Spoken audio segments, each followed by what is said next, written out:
Republican leader Kevin McCarthy is struggling to secure the 218 votes he needs to be elected Speaker of the House in January.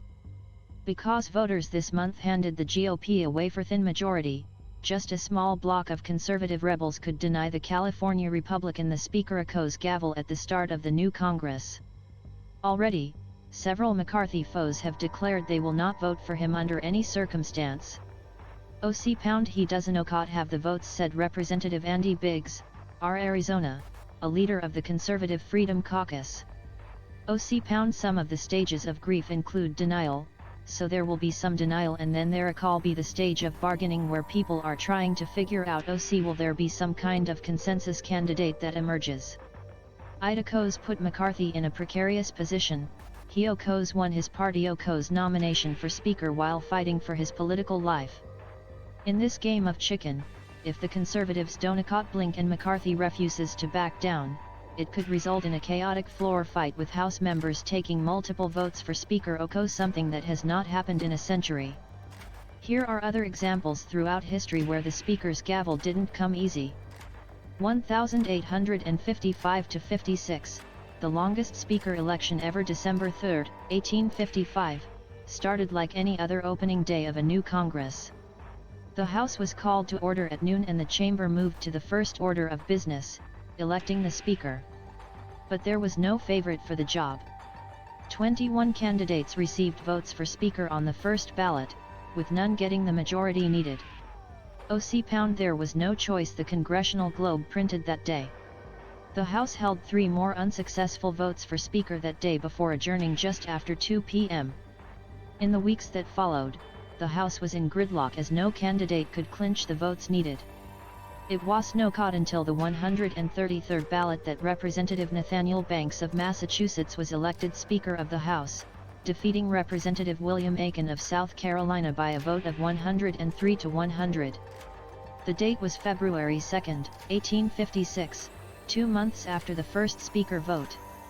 The House concluded business that day by unanimously adopting a resolution thanking the clerk for presiding during the arduous and protracted contest for Speaker. 1923, the last time the Speaker vote went multiple ballots when the House gathered on December 4, 1923, Frederick Gillette sought re-election as Speaker. The Republican from Massachusetts had served in the role since 1919 and his party had maintained control of the chamber. But after the first ballot, Gillette did not have the votes needed. 3 more votes were held and each time enough progressive Republicans supported other candidates, blocking Gillette from regaining the gavel. Mr. Clerk, it seems entirely evident that no good purpose can be served by having another ballot tonight, Republican leader Nicholas Longworth said on the floor before the chamber adjourned that night. At issue were rule changes that progressive Republicans wanted. For 2 days, the group refused to budge, and on a few ballots, the Democrats' nominee even led in the tally. Longworth eventually struck a deal with the progressives and on the 9th ballot, Gillette was re-elected as Speaker. There have only been 14 instances in congressional history where it took more than 2 ballots for a nominee to get a majority. The first 13 happened before the Civil War.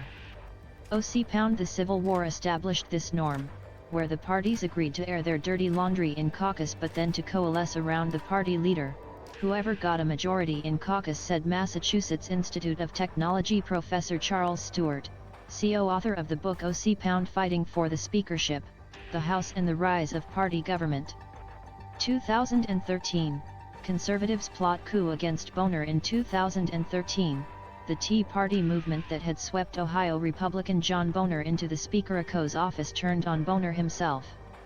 A band of 20 conservative rebels furious that Boehner had ousted some of them from committees and cut a fiscal deal that raised taxes on the wealthy huddled in a Capitol Hill apartment the night before the Speaker's vote and plotted a coup against their own leader, according to author Tim Alberta's book, American Carnage. Among those in the room were Reps.